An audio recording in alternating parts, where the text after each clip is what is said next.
Hi Scorpio, this is Jav. Welcome po sa ating channel. By the way, Scorpio, this is your weekly Gabay Tarot reading from January 12 to 18, 2026. Gamitin ang reading na ito bilang gabay lamang. Tandaan, Scorpio, ito po ay general reading.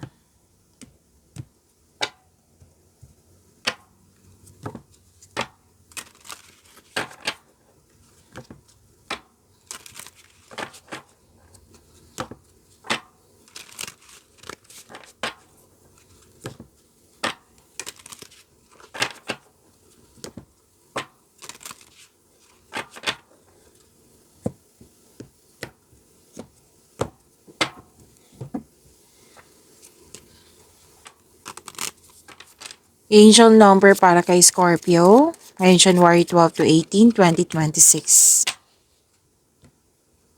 Angel number 999, release. Endings are new beginnings in disguise.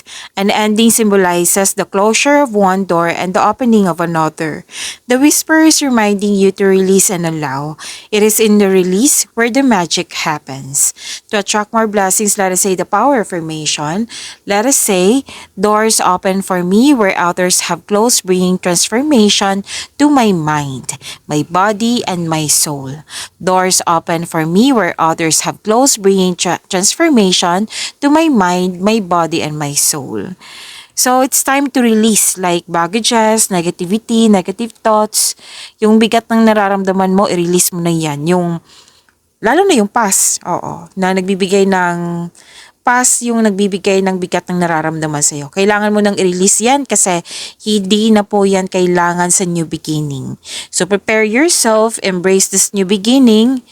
Kasi itong new beginning na ito, ibibigyan mo ito ng action with determination, with clear intention.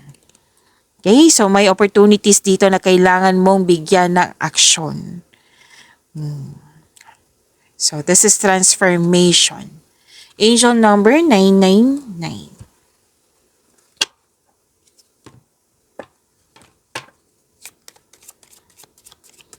Maraming salamat po sa inyong patuloy na suporta sa mga nag-donate, sa mga hindi nag-skip ng ads. Subscribe na po kayo sa ating channel at click bell notification para updated po kayo sa bagong video natin. Para sa mga gusto magpa-reading po, comment po kayo ng personal reading and check my reply sa comment section. Okay, ito din yung sinabi ng angel number 99 nyo. It's time to release para magkaroon ng transformation, which is lumabas din siya dito. Ending with new beginning, which is nakikita ko naman dito na tinulungan mo yung sarili mo para mag-let go. At ito na po yung letting go. After nito, magkakaroon siya ng transformation. Okay? At ilang beses na siya na sinabi dito. Transformation, may end of contract ako nakikita dito or tumiwalag ka or umiiwas ka. Kung nahihirapan kayo sa paggawa ng desisyon, baka kailangan nyo na may kausap or mag-journal kayo or mag-gather kayo ng factual information. So, ask for help kung nahihirapan kayo. May proposal ako nakikita dito, pwedeng sa buhay pag-ibig to, pwedeng sa career and money. May signing of contract, may deal, commitment, agreement, promises. Pwede din to sa buhay pag-ibig na may bagong pasok may bagong relasyon. Pwede din po proposal, engagement, ikakasal-kasal. Or nag-uusap po tungkol sa marriage contract.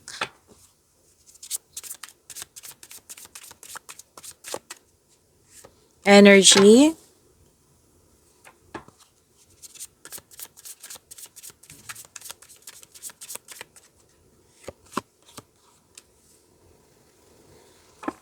Para sa mga bago dito, kung may napansin kayo na repeating message, yan po yung pinupush ng cards sa inyo. Like for example, nanood kayo sa isang video reading nyo sa monthly, weekly, daily, first half, second half, 2026 reading at marami pang reading for 2026 na panood nyo na ba, Scorpio? At dito din, at may napansin kayo na repeating message, yan po yung pinupush ng cards sa inyo na kailangan nyo bigyan ng atensyon, solusyon, at aksyon kung maaari po. So na yung energy ni Scorpio.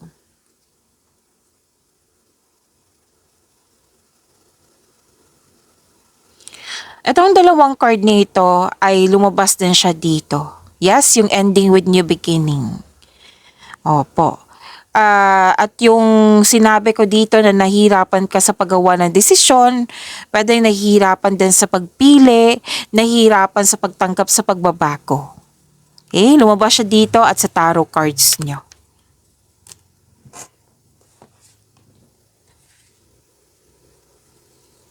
Possibilities, yung sinabi ko kanina sa inyo na wala na mong iniisip. Oo. Gumagawa ng plano, nagmuni-muni kayo, nag-iisip ng plano pangarap sa buhay, at nag-iisip kayo ng mga desire sa buhay. Yung sinabi ko kanina na pumipili ka like for example, pwede sa career and money to ha, or sa, kasi energy to, pwede sa personal life, love and romance, career and money. Example lang po ito, pumipili ka ng maliligaw kung sino yung right person sa iyo. So, don't hesitate too long kasi nakikita ko dito, kung matatagalan ka sa paggawa ng desisyon or parati mo tong iniisip, malilito ka. Ang ending nito, malilito ka. So, don't hesitate too long. And, so many big ideas. Ang ilan sa inyo may gustong gumawa ng plano kasi gusto ng dagdag investment para magkaroon ng financial growth. Gusto mag-level up, gusto ng promotion, gusto mong may mangyaring growth pag level up sa relasyon. Okay? Ingat din po kayo sa temptation. Sinabi ng card dito, maraming case ng temptation ha. So mas piliin niyo po yung inner peace kesa sakit ng ulo.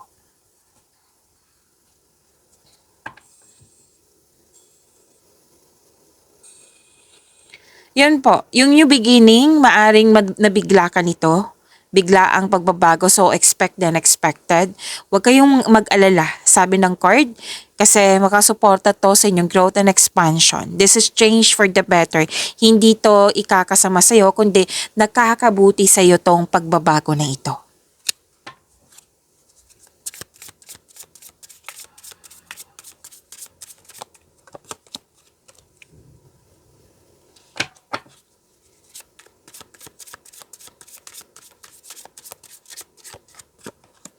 Career and money for this week po, January 12 to 18, 2026.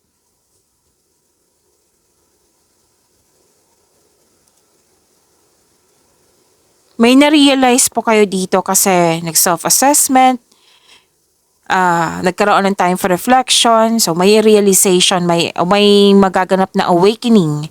And this is also na nakikita ko dito sa inyo dito at dito din na transformation, ending with new beginning. At ang new beginning dito, which is natuwa ako, kasi you have the power. Kumbaga resilience po ito, you have strength na hinarap mo talaga. Okay? At itong sinabi ko kanina, di ba, na nag-let go ka at nagkaroon ng transformation. Lumabas din po siya dito sa inyong career and money.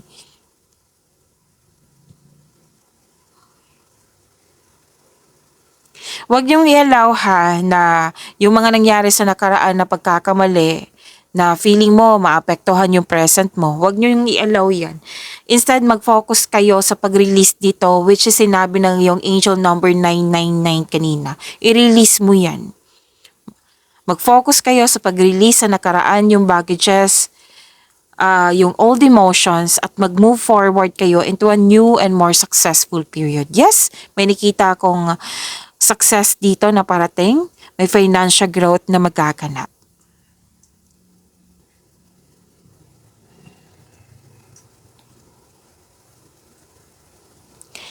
So, clarity, new ideas, new beginning, nagkaroon ng bagong insights and clarity kung paano pa i-improve yung kaperahan or project mo, yung mga ginagawa mo dyan. Kasi you want growth. So, kaya may plano dito, may mga new ideas dito. Alam nyo ba, ideas is gustong-gusto ko talaga yan. That is a big blessings for me. Kasi andyan na lahat eh. Yung ideas na makapaglago sa'yo, magbigay ng kaunlaran sa iyo, ideas na may sagot sa inyong mga katanungan, solusyon sa inyong problema. So, claim this magandang blessings.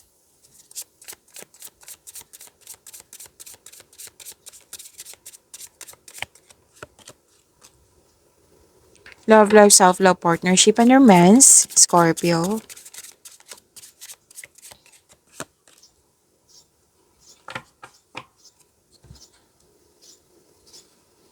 May bagong pasok sa relasyon, nagkasundo para mag-date, nagkasundo kasi may project. Yan.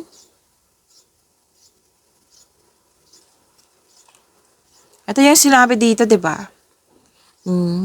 Proposal, bagong relasyon. Kasi destiny to eh. Parating na or nasa harap mo na yung nakatadhana sa iyo. Para sa mga relasyon, masaya. Masaya kayo. Mahal na mahal niyo ang isa't isa. Very supportive kayo sa isa't isa, lalo na sa plano niyo sa buhay.